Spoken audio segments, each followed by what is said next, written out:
Good morning, everyone. Welcome to Signals and Symptom Podcast. And today is a special day. Uh, Interestingly, John Dayton is a good friend with Harvey and knows Ed, knows me, etc. But his journey is superb.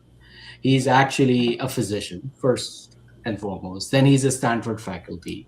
Then he's a practicing physician. I don't know, he can update that. And more importantly, he has a fund that he is sort of helping other startups to basically truly impact healthcare reformation, restructuring as we see this. So many hats that he wears, and therefore I'm so excited he's here to learn from him. It's going to be an open discussion.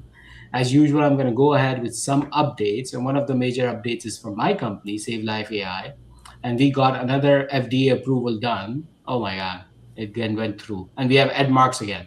So we're going to go ahead and show that. Let me just show it. Give me 1 second. So we actually got another FDA approval, and that is just going to be insane in terms of how we're going to be actually doing market opportunities. This is our second FDA software as medical device approval. We have two more in application, which we are expecting somewhere between the next 30 to 60 days to get approval. And then this year, we're going to have a batch of four more FDAs at least, depending on how much I can actually figure out. And one of these days, we're going to go from there. So, massive update from Save Life AI. Thanks to my team, they worked amazing on all of this. Going with a framework. So, this is released from Google Research, HEAL, a framework for health equity assessment of machine learning performance. And this is so important that we actually have to talk about health equity. And this is really why me and Harvey are interested. Harvey is going to come back in a minute, and he's going to give you international perspective on things, that both in terms of they are running faster than US because of issues of regulation and everything here in US is concerned. But more importantly, the promise of AI, the minute the tokens become cheaper, we're going to see, basically, again, as we keep calling, demonetization and democratization of intelligence. And at some point in time, we're going to see this, and health equity is extremely, extremely important as we go along in terms of this. And Harvey, where are you right now? I am in the jungles of Amazon, and you're going to get a kick out of this. The reason I'm able to stream is they actually have Starlink or a portion of Starlink here, which is crazy. Ooh, insane. And this is where the real issue comes in, that we are not only democratizing and demonetizing intelligence, we are also democratizing connectivity in the jungles of Amazon, where Harvey comes from. He looks like an animal. I'm just messing with you, but he's gonna show some. Do you have some pictures? We'd love to share that, because I would love to see what's going on in the jungle right now. Oh, it's fun. Yeah, I'll definitely we'll put them in, we'll add them to the show notes. Okay, perfect. We'll just add them. Another thing that Google Research released is health specific embeddings for dermatology and pathology. Now, you have to understand that we have worked a lot on clinical LLMs. Actually, I'm out of the dermatology and pathology specifically. And one of the biggest technical issue with producing LLM is essentially causing what we call adding them, embeddings. Embeddings is the first problem to solve, then you go into intelligence. And they actually did a very good paper on this, that how we're going to go ahead and generate embeddings from tumor to no tumor, etc. So go ahead and read this paper. It's fascinating if you're looking at it. Empowering surgeons for integrated synthetic data solution for mastering complex clinical scenarios. And we talked about this last week, or with Harvey, and we're going to come to the digital twin part. And this is really when the word synthetic data comes in.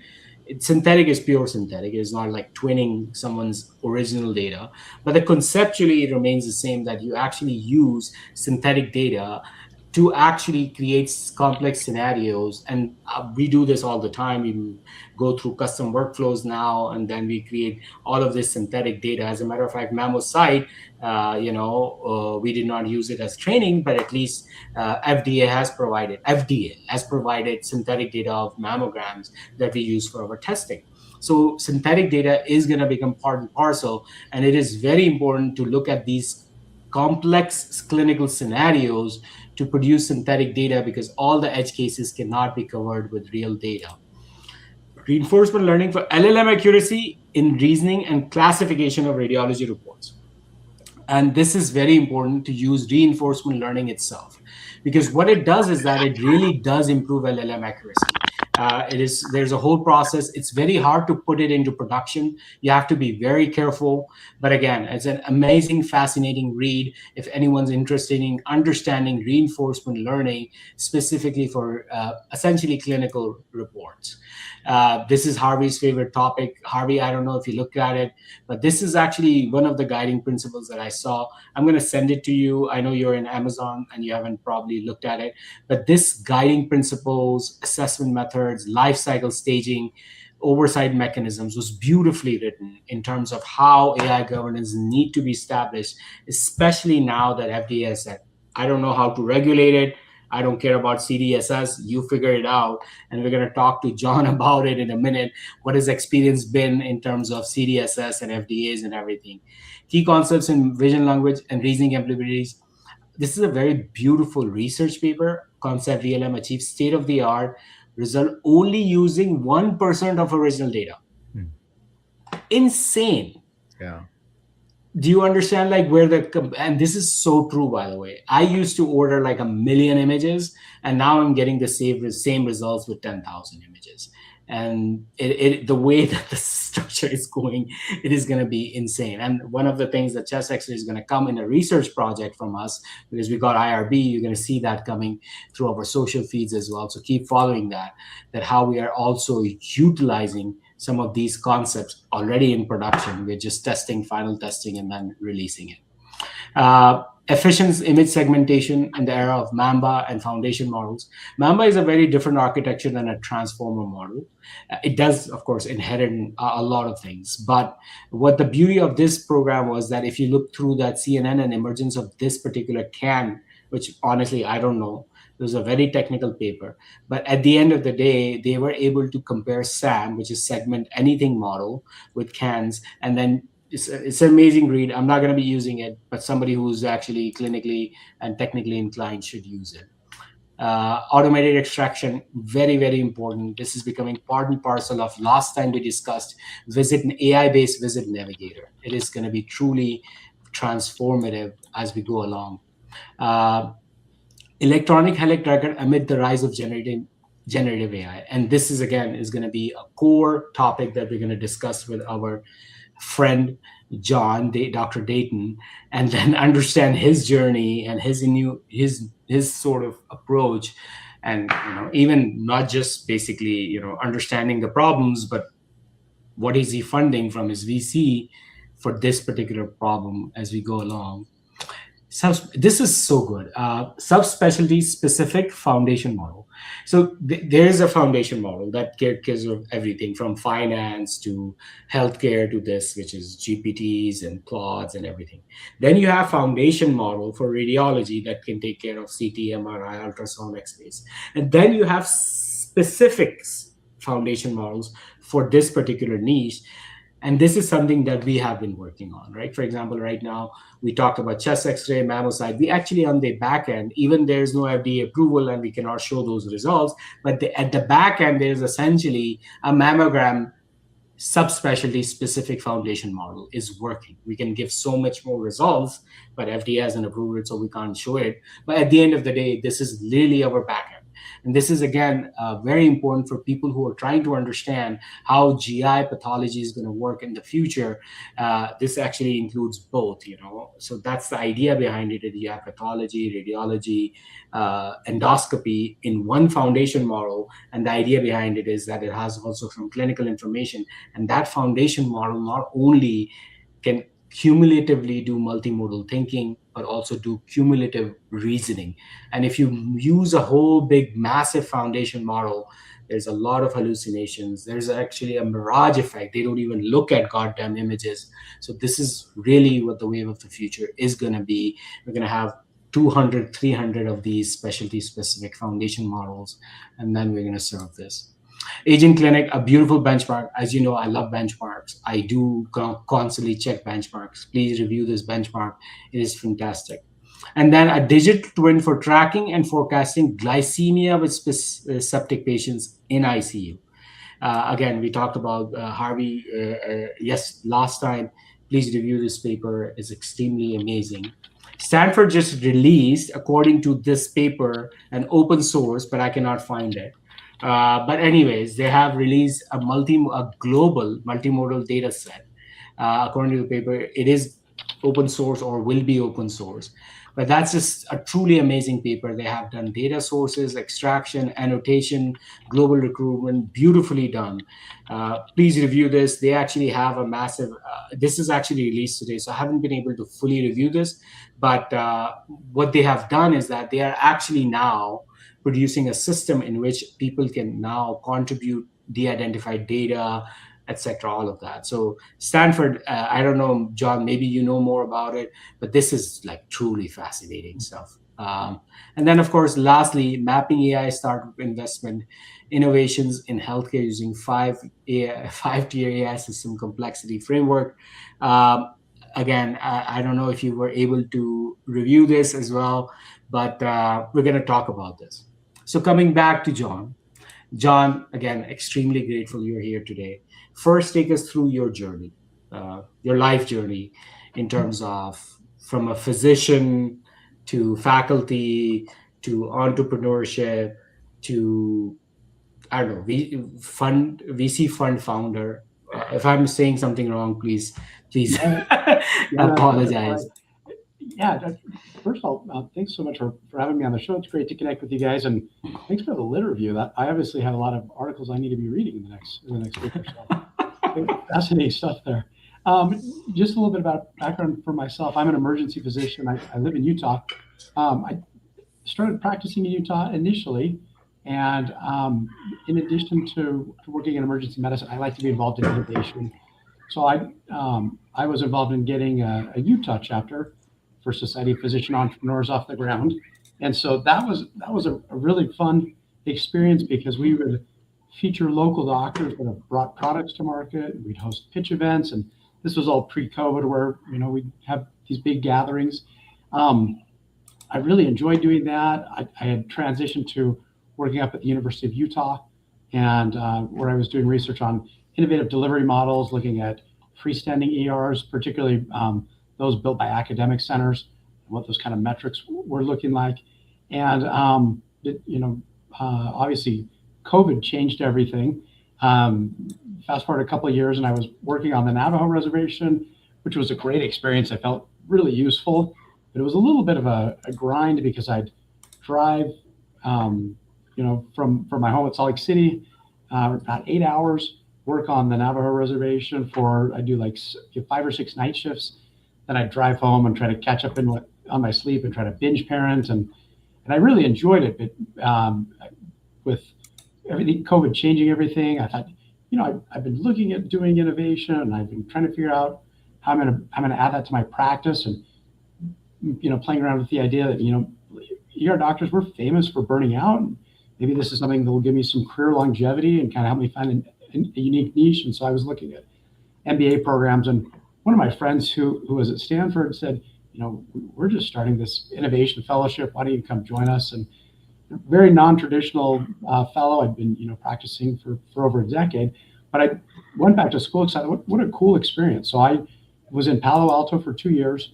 I did the innovation fellowship, and then part of that program was you can do the biodesign faculty fellowship on top of that, Mhm. and they gave me money to pursue an MBA.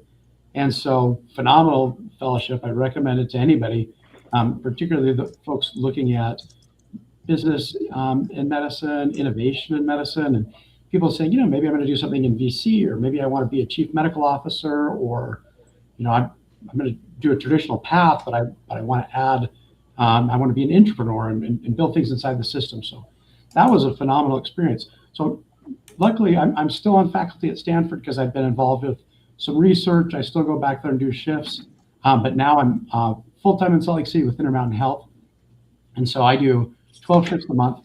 But as Junaid referenced, I'm in the process of raising a venture fund. I've been involved in VC for the last couple of years. I'm a LP, or limited partner investor, in a venture firm called Springtide. Their first 3 funds and then a venture partner for their second and third fund as well. And then I'm also an advisor for Intermountain Ventures, particularly in the acute care space, as far as finding interesting companies, talking about what we need in the ER, talking about what's out there that's going to help Intermountain be innovative and on top of things. And so that's been a really interesting journey. Back to my SOAP days, Society of Physician Entrepreneurs, as part of that, setting up all these pitch events. I ended up meeting the local tech transfer experts, local VCs, local angel investors, and I was invited to be part of Salt Lake City Angels. That was a really unique experience because about 30 to 40% of what they get as far as new companies are healthcare based. So me and two other physicians that were part of that group, we did a lot of digging, saying, is this a big enough need?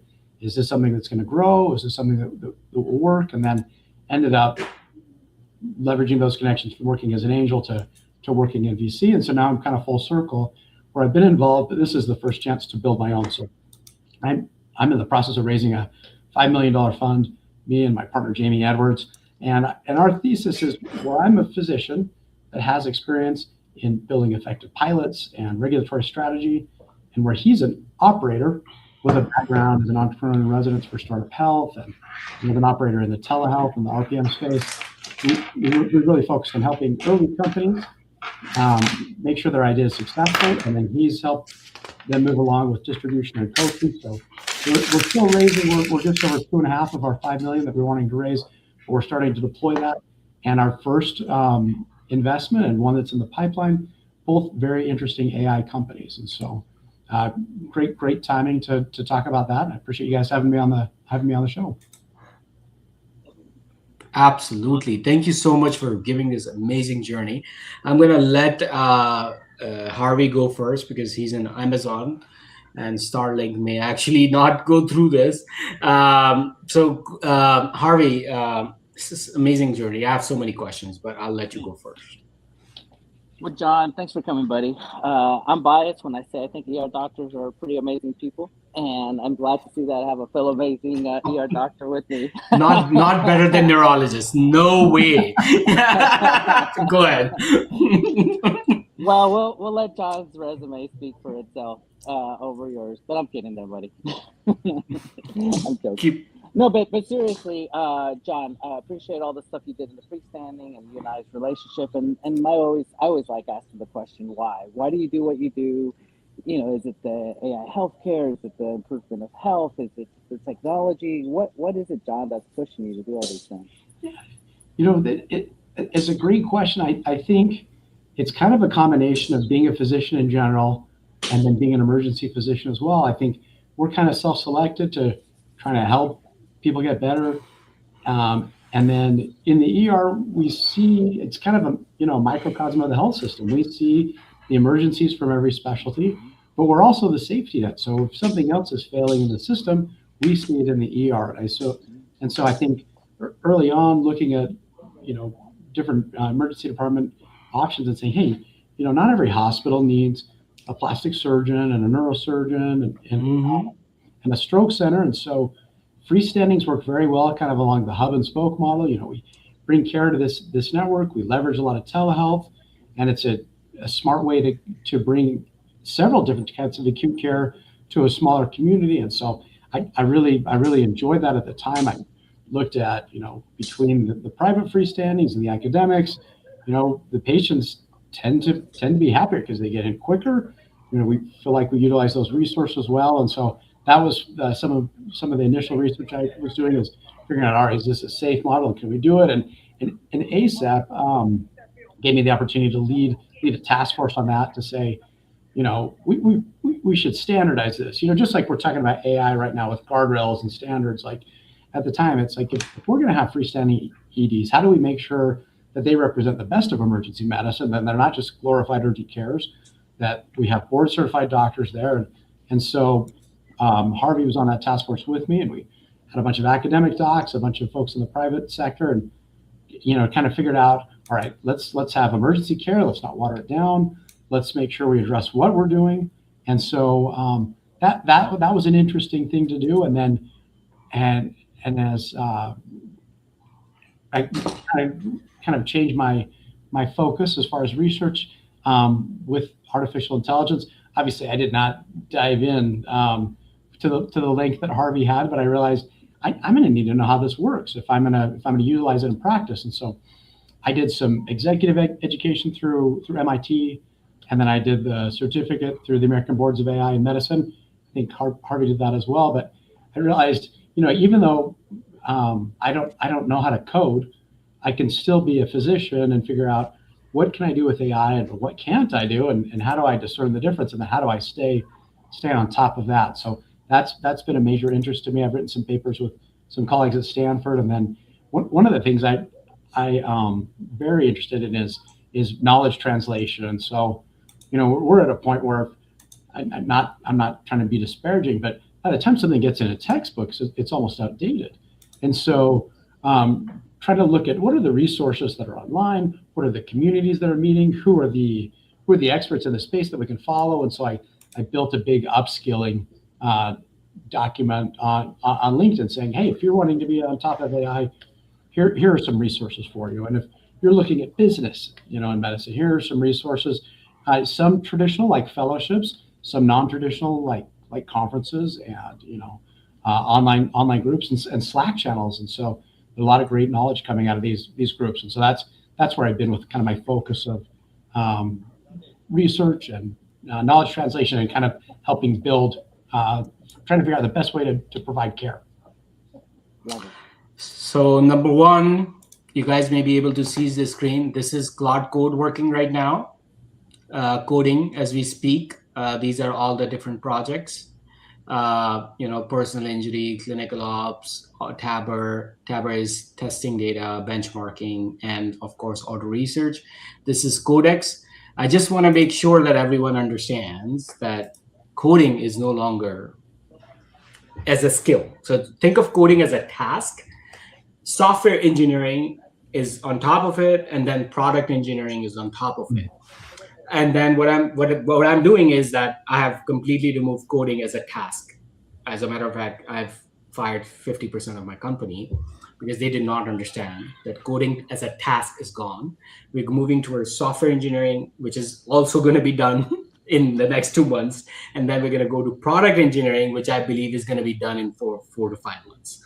So we are witnessing an evolution. I just want to make sure that, John, of course, not everyone needs to be a coder, not everyone needs to understand this, but more importantly, people need to understand that things are moving so fast, and physicians who are thinking, oh, I don't know coding, should I get into it? That's no longer a problem. Bring your ideas to people like me. We're happy to, talk to him and maybe present it to John, and he's probably going to fund it. Again, I apologize. I needed to show this, that people understand that physicians are doing coding on a massive scale now. Like literally this ran all night, by the way. So it created a whole module for me overnight. And now I'm just auditing from different coders. And then I'm going to present it to my developers and say, launch it.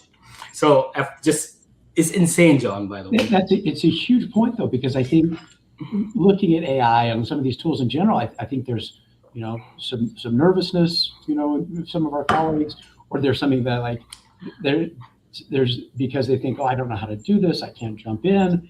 And I think one of the great things with these tools is it's really going to lower the barrier for physicians building things that improve medicine. I look, back in the mid 2010s, I built a medical education company. And it was a big lift because at the time I thought, I got to build this website. I want physicians to get on there and rate their favorite educational resources. And I ended up going through like 3 different developers trying to build it out. And now I look at this and this is something I could have probably vibe coded in a weekend. But that's something that keeps physicians from saying, well, I can't build this solution, or I can't build this improvement. And really that's how we improve healthcare, because we see the pain points and we're the best position to say, hey, this is something that needs to be done to, advance, whatever process we're trying to fix. Yeah. That's where this Save Life AI. Go ahead. No, buddy. No, go ahead, and then after you, bud. Go ahead. Yeah. So that's one of the things that you have to understand in the future, and we're going to talk about it once we go from the mission to production to VC. as that. Where's the moat? And Save Life AI, that's what it brings, like 2 FDAs, high trust cybersecurity framework certified, global data integration through particle health, health gorilla, all of this combining into a full vertical stack of clinical, radiological, and everything. Not to toot my own horn, but again, what we are trying to do over here is teach every physician, because that's where our goal is, to present to the board member like Ed Marks and the VC fund like John better, so we can move this needle forward faster, as Harvey continuously saying that why is Singapore and Dubai is doing better than US. I mean, they should. I mean, good, glad to do that. But Harvey, go ahead. I'm sorry. Yeah, so I'm just going to echo what John and actually you're saying. The fact that we can now show an MVP and say to the VC or the hospital, hey, this is how it works. Now, my favorite phrase is, we don't know what we don't know. Example, in the 22 when I wrote ChatGPT Healthcare, people were like, Harvey, what the hell are you talking about ChatGPT and Healthcare? Like, I don't understand. Fast forward a couple months ago, OpenAI now has ChatGPT Health as an official product. Another example, when generative AI started becoming a thing, in 23, I started showing discharge instructions using comic strips, using cartoons, and converting and helping hospitals and children's hospitals how to create this moat. Fast forward when we started having more clones, as creating an item for NASA, so we could do a edge technology doctor to be on the shuttle, to be on the moon, and eventually Mars and International Space Station, leveraging AI. Fast forward now, we're looking at AI agents, and I've created my own AI agents with all my wearables, my Whoop, my iPhone, Aura, and all that stuff. And I'm creating a digital twin of myself, and I'm vibing coding myself. And this is what I would have probably had a friend help me a year or two ago. Now I'm just like, you know what? I think I can do it, and I am. And now every morning, Janelle got a kick out of this. I get a text with where I'm at, my medical, my age, my sleep patterns, my HRV, and I hate reading, FYI, because I read all the time. I get a podcast. It's like a 1 minute podcast, and it's, good morning, Harvey. You did sleep last night. Your HRV is this. You needed this. Your vascular is getting a hit because you didn't do X, Y, Z. And then I get a full 1 page, 1 or 2 minute report, and I'm like, okay, crap. Tonight I'm going to sleep. I'm going to exercise today, and it's going to make a difference. But I'm vibe coding all of that. So my point is, I'm now able to go to a CEO, go to a VC, and be like, look, here's how this works. Here's a real example. That brings up another great point, because so many of our patients are kind of DIYing with these tools, and if we're not familiar with that, we're in a situation where they're going to say like, well, why don't they know this? Why aren't they adding it to their practice? Why can't they help and utilize this? And so I'm a big fan of how open evidence is available for the physician model, but it's inevitable that someone's going to type in like a ChatGPT, these are my symptoms, what do I need to worry about? And it's like 10 years ago, someone would come to the ER and they say, these are my symptoms, I Googled it, this is what they said I needed to do. And now it's very common for someone to come in and say, oh, I looked on ChatGPT and these are the labs I need. And some physicians, I think, could like bristle at that a little bit, but I kind of take the standpoint, great, you're invested in your healthcare. Let's talk about these. Let's talk about where these tests will be useful. Let's talk about which ones we do in the ER and which ones you should do with your family doctor. And that creates a great opportunity to say, let's roll out the emergencies based on your concern here. Whatever we see there, where we're going to treat. If we don't, sounds like we already know the next step for your follow-up with your family doctor. And so it's great to be able to have that transition conversation. Beautiful. This perfect transition for Ed. So Ed actually is very important for overall conversations, because he has served as multiple board members, chief CIO. First, Ed, any question to John, and then what he just said, which is very dear to you, in terms of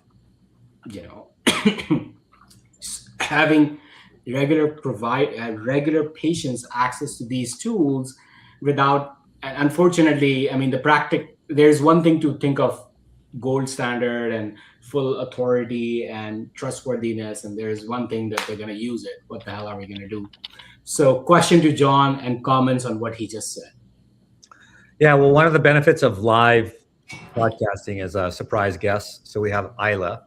Isla's a spa dog. She belongs to my wife, a clinician who has a med spa, but she was feeling ill today, and she somehow found her way to my studio, but she's more than welcome. She's, Absolutely. So yeah, and she's not AI generated. Are you sure Harvey is not AI generated? And whatever you just said, I want you to first answer. Do we need more Harveys, AI generated Harveys in future? More digital twins, right? Go ahead, sir. So I can't hear Ed, but you can hear Ed. I can only hear you for some reason. I'm gonna come back. I'll be right back. Okay. no, this is super great, and I'm just thinking about the comments made early on when Junaid, after you went through kind of the literature review, which is probably the best part for me all the time because it's so hard to keep up with everything. And so, John, you're obviously a very learned person, and you've done all these. At Stanford, you were describing all the different programs you went to at MIT, and now with the venture fund, you have all this exposure. How would you recommend? So how does all of this translate down to the hospital? Yes. Right. So I was just keynoting. I had over 3 talks over the weekend and until yesterday morning, and it's to hospital audiences. And I'm telling you, we're all talking about this, but they're just, hey, was the network up? Did we get to fill our positions? What's the budget like? What we're talking about is there's a huge gap. Any recommendations, like when you work with your health system and other leaders, or what you've seen out there, any recommendations to how do we close this gap between what is possible and is happening out there in the field, and then actually making it practical on a daily basis at our hospitals where a lot of the care is given? Yeah, phenomenal question. And so to speak to that, I'll kind of lean on my experience at Intermountain Ventures. And every hospital system has a set of goals that they're working on for the next year. Understanding what those goals are and then integrating AI into that can be a big part. So, with Intermountain, a lot of it focus on this year are things like supply chain, anything transformative with AI. There's service lines that they want to improve and they want to get better. With these, really interesting, Intermountain had a conference recently where they just talked about innovation. They have a leader for AI there. They have their chief tech officer there. They have their CFO. And so where everyone's aligned on saying, this is our vision, this is what we want to improve, they kind of have a breakdown of saying, hey, we want AI to improve our education. We want to use AI to address our physician shortages needs.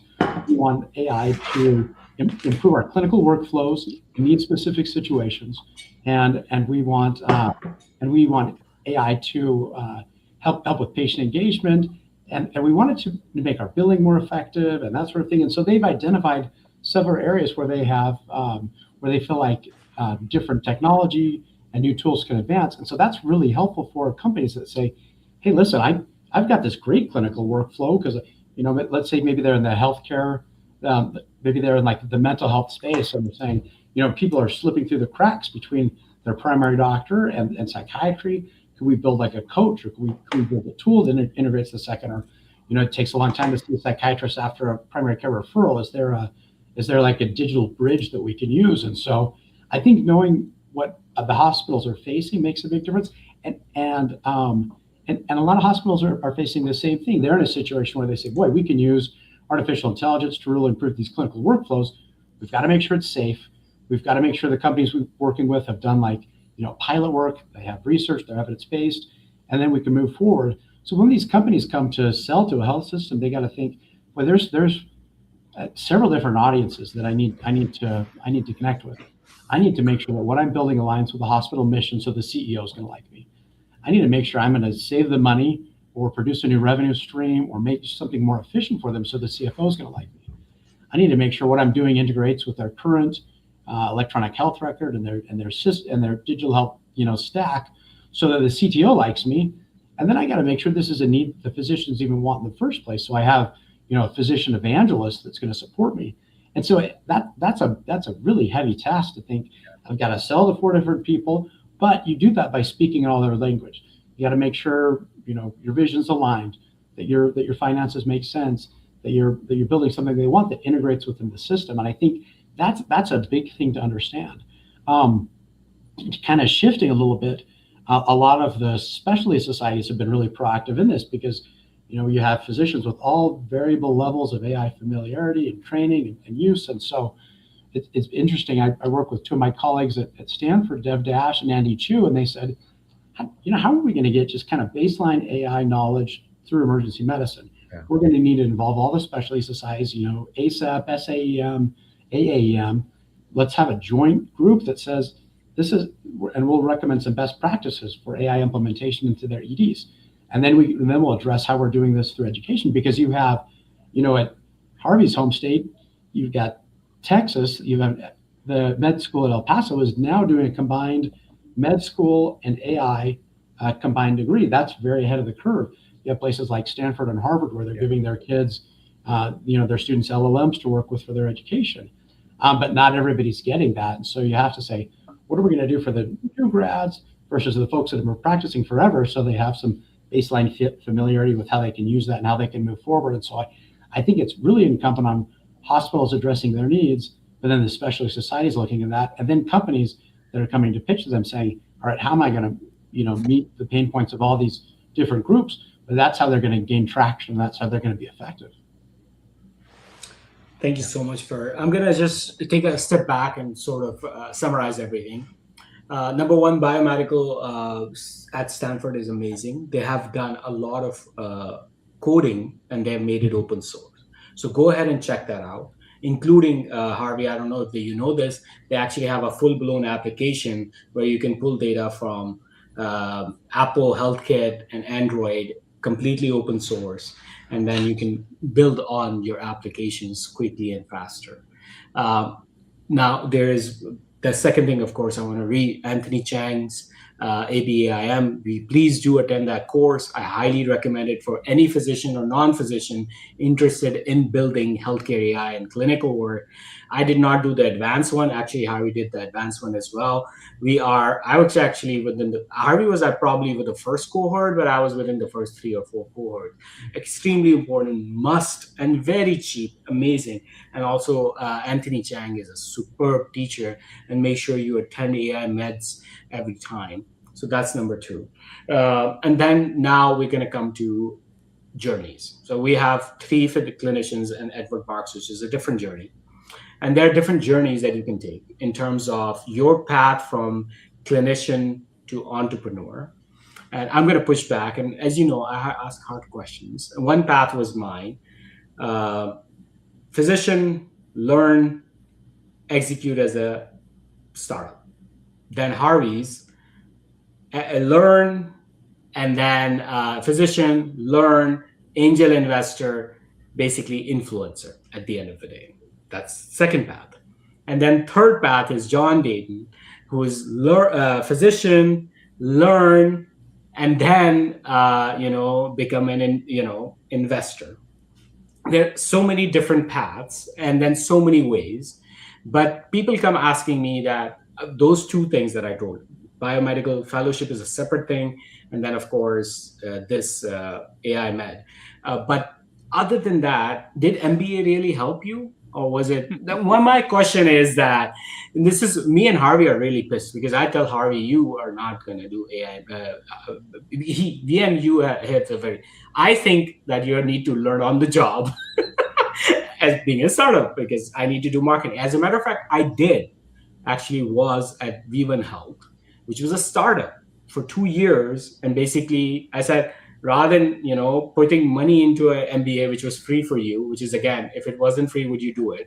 That's second question. And then the third point is, rather than doing this as a physician, should they actually join and then get access to real world data decisions? Because let's just assume right now I fired my whole marketing team, and I want to teach to another physician why I did that. Do you understand what I'm trying to say? Is that MBA going to teach you or not? So question number 1, should we do an actual MBA if it's not free? Let's just be honest. If it's free, you should do it. But then the second question is, when you are looking at a VC and you're talking to Junaid Kalia and says, is it more important that he has an MBA, or is it more important he has experience in a real startup before you fund a new startup? Tough questions, John. Believe me. Yeah, no, People hate me about it. So, and especially my besties over here. I'm going to try to be as diplomatic as I can about it because I know people have been very successful going both routes. Here's my take, and here's why I decided to do an MBA. MBAs are important for the knowledge and the network. You can get knowledge a lot of different ways, but the network is crucial. The other thing is I have a totally different, traditional track. I'm a physician. I work in the ER. It's having an MBA is a little bit of a level of street cred to say, hey, I am a physician, but I did this training so that I can work in this other space. VC is it's a hard nut to crack. It's a hard thing to get into. And so you want to stack the deck in your favor. The other thing that I like about it is you can be very intentional about the MBA you do. I wouldn't recommend just any MBA. I wouldn't recommend just any EMBA. I was very specific when I looked at it. Harvey did the one out of Tennessee that's specifically for physicians. I think that's a great a way of saying, hey, listen, this is a group of physicians. They want to do executive level work. We're going to train them on that. I did mine through Johns Hopkins because a lot of healthcare leaders go through that. It's very healthcare driven, and they have different subspecialties within their MBA. So I did my MBA, but I had two focuses. I did healthcare entrepreneurship, and I did venture capital. So I studied things very specifically related to what I wanted to do when I finished. And so I think you have to do the thing that's right for you. I'm not discounting, work that people do on the side. We're physicians. We're lifelong learners by default. That's what we're going to do.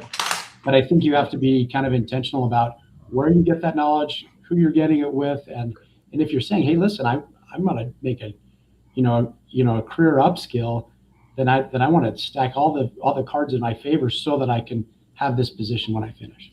And so that's why I did the MBA. And so it's kind of the same thing with VC. It's like who gets a big VC job with like Andreessen or Kleiner Perkins? It's someone that went to like a top tier MBA program, or on the health investor side, it's someone that built a really cool company, and so they've proven their street cred that way as well. And so, like with the Stanford Emergency Department, since we lean in so heavily on innovation, we actually have two great residents that are investors with funds. One's Sherman Lung from Andreessen, the other one's Andrew Perenbath from Pear VC. And so we've been able to say, hey, listen, we are so leaned on innovation. We have this innovation fellowship. We're able to attract folks that are interested in doing in that space. And so you look at Sherman's colleagues with the biohealth division of Andreessen. It's Vanita Agrawala, who is a physician herself, and then Julie Yu, who built a healthcare company. She proved her chops with that.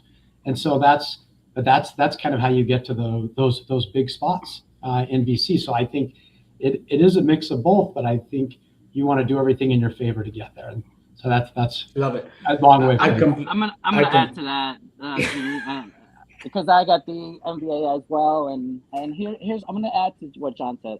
You're gonna laugh at my statement.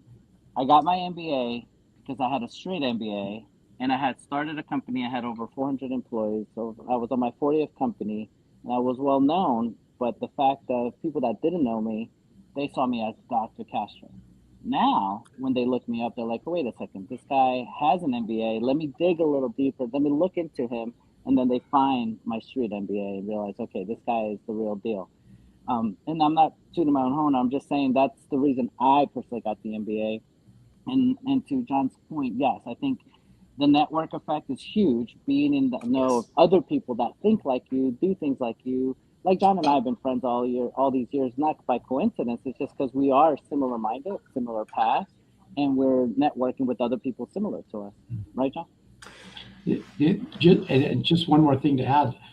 I really enjoy like advising companies and helping them. I really enjoy working in the financial space, but I thought I want to do this better, and I feel like doing an MBA was my key to say, just like we study evidence-based medicines, we go through med school. Like, what are the best practices for building and managing a fund? What are the best practices for advising a company? And I feel like I got a better handle on that through my program. Absolutely love it. You're absolutely right. I do miss out on a lot of opportunities within because I don't have an MBA. So I just want to be very clear about it. So I did make a pros and cons. What I just wanted to do was that, hey, I don't want to delay 2 more years to build my startup. And then I actually wrote down what my cons will be. One of them was network. which Edward Marks and Harvey Castro are amazing. I just text them, hey, do you have a phone number for this guy? And they find it for me. That's the point, right? Like, if you're going to do an MBA, how do I do it while I'm still practicing? And so that's why I think a lot of the executive MBAs focused on physicians are probably the best way to do it, because it's built around a clinical schedule. I did mine, even though it's, even though I've never stepped a foot on Carey's business school campus, I did it. I was able to do it all on mine. Part of that was COVID, and part of that was they were building an online program. So I think you have to figure out how do I reach these current goals with my current working situation too. And I think that's got to be a big question that factors into how you do it.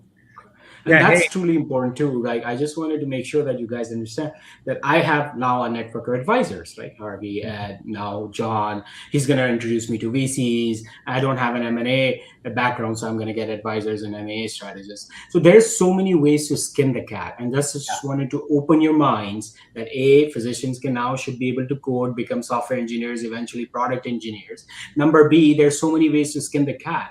Get in the game, please. Do not worry about it. It is a learning process. Take the first step, and then you're going to realize what the second step is. Maybe wrong. So what? I can come back and go to MBA right now too, right? So these are learning curves. Do not get hung up on specifics. Start, crawling so you can walk, and then you will run. Hey, so I'm grateful.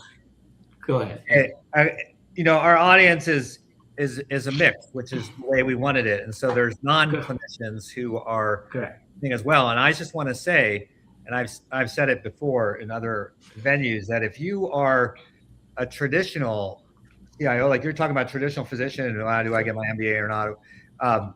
On the flip side, if you're a leader in healthcare and you don't have any clinical background, you need to figure out ways to get it, and you don't have to go to med school, and that's what I did, right? I worked in the OR one shift a week. I mean, anyone pretty much that's learned can take courses and become an anesthesia tech, just as one example.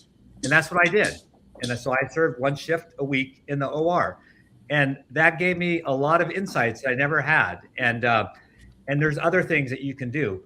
You can take clinical courses, of course. You could go get your BSN. You can do other things. But the same argument that you're all making about why you need to go and get some of this experience or education, I just want to make sure our non-clinical audience takes this to heart, because it's the same thing. I had less credibility when I was just tech, but I had tremendous credibility when people saw that I was willing to just spend one, and in addition to my regular job, I took a whole shift, every week, and I did other things as well. But that's just, and I have a little, because of my combat medic experience and things like that. So there's stuff you could do. I just want to make sure that we share that with the audience, that they should be listening, and if they're not clinicians, they should flip it. Hey, what can I do to get closer to the clinician side as you're trying to get closer to the business side?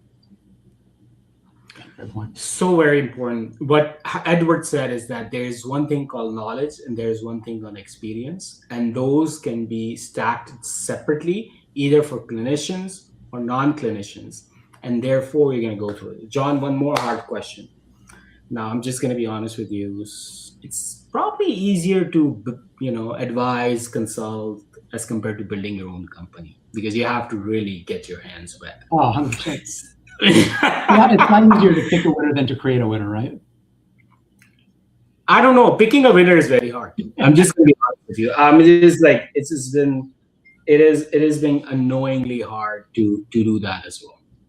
So what I'm trying to say is that here's the last trick that I chose building a company. I do not recommend to anyone. I just going to be very honest with you. Nor picking a winner is so freaking hard, because just a reminder, I was actually, before I started this, I was an angel investor, did a lot of due diligence. I was also an advisor at some VC lab, I forget, and then looked at pitch decks, at least 1,000 of them, talked to founders, etc., how their problem solving is. Again, part and parcel of my learning. I like more again, my learning is different. I like hands-on, because I'm an ICU physician. I like to do the, absolutely. Got to get the procedures. So depends on what your learning method is. You're an ER physician, so now tell me your decision process. Yeah. When you were thinking from a fellowship, because again, the whole point is non-clinicians and clinicians to come in the innovation game. We want more people, and forget about the goddamn competition. Everyone has enough. It's just it's what 4.5 trillion already is going to be 6 trillion, 18% of the GDP. We have enough people to feed. What I'm going to say is that, John, walk people through. You're not in the way that why you made the decision. More importantly, if they were making a decision, how they should approach it. Yeah, great question. Kind of going back to something I was saying earlier, ER docs are famous for burning out. It's fun to be the guy that leads the trauma team on a Saturday night, when you're in your 30s, and then when you're in your 40s, you're like, oh, I'm working 2 night shifts this weekend, and it's a little bit harder.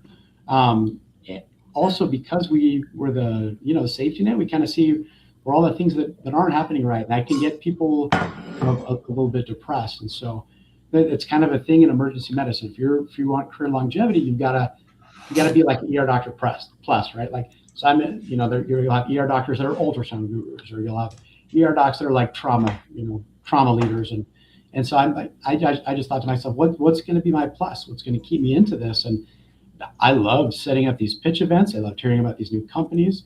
A lot of new businesses would come reach out to me and say, hey, what do you think of our product? What should we do with this? And I like being involved in that. And so I realized this is just an area that's really interesting to me. And so something where I can kind of leverage where I see these pain points in healthcare, and I can, give first person account where this is a pain point to me. This is a big thing. And maybe that's a pain point for the hospital where I'm working. And so wanting to kind of leverage that. And so that's been my background. And the other part of it, a lot of us, over the last 10 years in healthcare, physicians for the first time are more, hospital employees than their own, running their own practice. And so a lot of physicians kind of feel like a cog. And I've realized this is something, if you're in the trenches and you're building a solution or you're funding a solution, that helps you break out of this external locus of control to like, hey, I'm still in charge of my destiny, whether I'm an employee or whether I own my own practice. And so that's something I really like about it as well. So beautifully said. Actually, I'm going to convert this to Ed now. Ed, as a non-clinician, if you want to become CIO of a hospital, there are so many ways to cut the threads. You can go through that process.